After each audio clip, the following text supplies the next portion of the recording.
Il ne suffit pas d'aimer quelque chose, un poème ou un tableau, pour être capable d'écrire quelque chose d'après cette œuvre-là. Il faut qu'à un moment donné, quelque chose d'assez mystérieux se passe.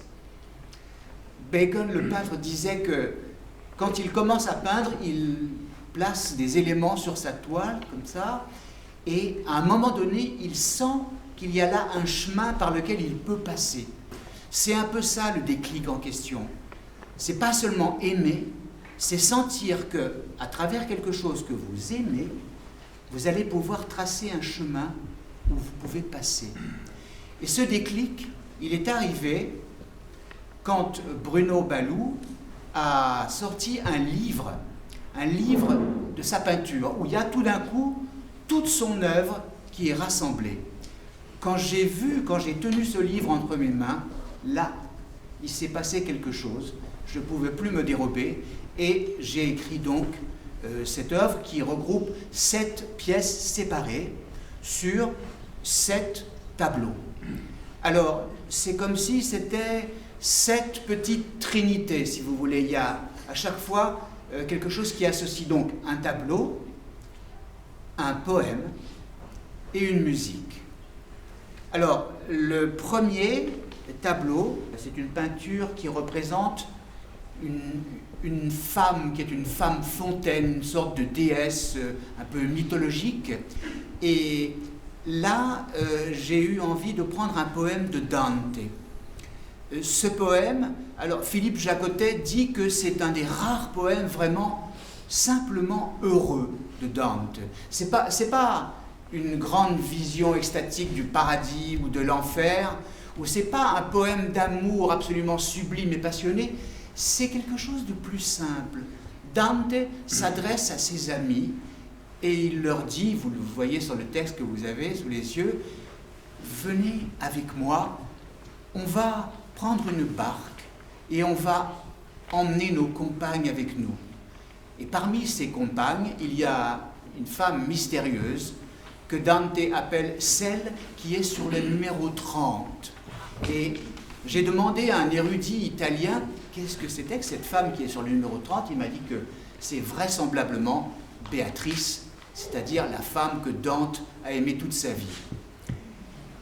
Le deuxième tableau, Lévitation, là, moi je le vois comme une sorte de grande ode à la nature, aux noces avec le monde et avec les éléments, le règne végétal, la mer, la terre. J'ai eu envie d'un texte qui résonne avec ça, et j'ai choisi un poème de ce merveilleux poète de Bretagne qui s'appelle Eugène Guillevic. Le troisième tableau, là, c'est un tableau totalement différent, qui est en lien avec la tragédie du monde, avec la nuit du monde. C'est les camps de concentration, c'est la Shoah. Et là, le texte que j'ai choisi est un texte traduit du yiddish, c'est un texte posthume d'un écrivain que je ne connaissais pas, Bergelsson, et c'est extrait d'un de ses livres qui s'appelle « Une bougie pour les morts ». Et c'est une exergue que j'ai trouvée dans un autre merveilleux livre, qui est un des plus beaux livres que j'ai lus de ma vie, qui s'appelle « Le dernier des justes » d'André Schwarzbart. Quatrième tableau, ça fait partie d'un cycle sur Wozzeck, le Wozzeck d'Alban Berg, sur le livret de Büchner, et on voit là une sorte de Wozzeck, vous allez voir, qui est un peu en morceaux. Il y a sa tête qui est là, son tronc qui est là, ses jambes qui avancent toutes seules. Wozzeck, c'est quelqu'un qui est maltraité par la vie. Il n'est pas très heureux dans sa vie privée. Et c'est un soldat dans une caserne où ses supérieurs le traitent plus bas que terre. Il y a un médecin de la caserne qui veut faire des expériences sur lui, le traite comme une sorte de cobaye.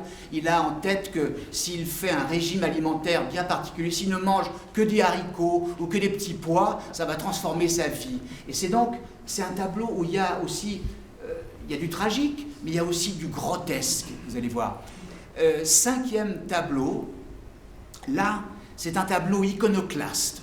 On voit une église dans laquelle il se passe des choses que d'ordinaire la morale réprouve, en tout cas au sein d'une église, et j'ai eu envie d'un texte qui soit iconoclaste aussi. Alors, je l'ai fait à travers la boisson. Et j'ai pris un texte qui est extrait des Carmina Burana, donc Moyen-Âge allemand, mais écrit en latin, où il est dit en gros que, bon, bah, ils picolent tous, ils picolent sur les frères dévoyés, sur les frères dispersés, et pour le roi et pour le pape, ils picolent tous, sous-entendu, sur notre dos. Il y a une petite teinte populiste comme ça.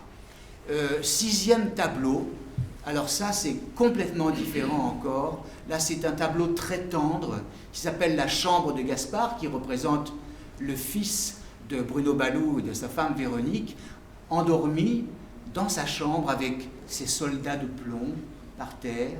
Là j'ai eu envie d'un texte qui tout simplement se contente de décrire ce tableau.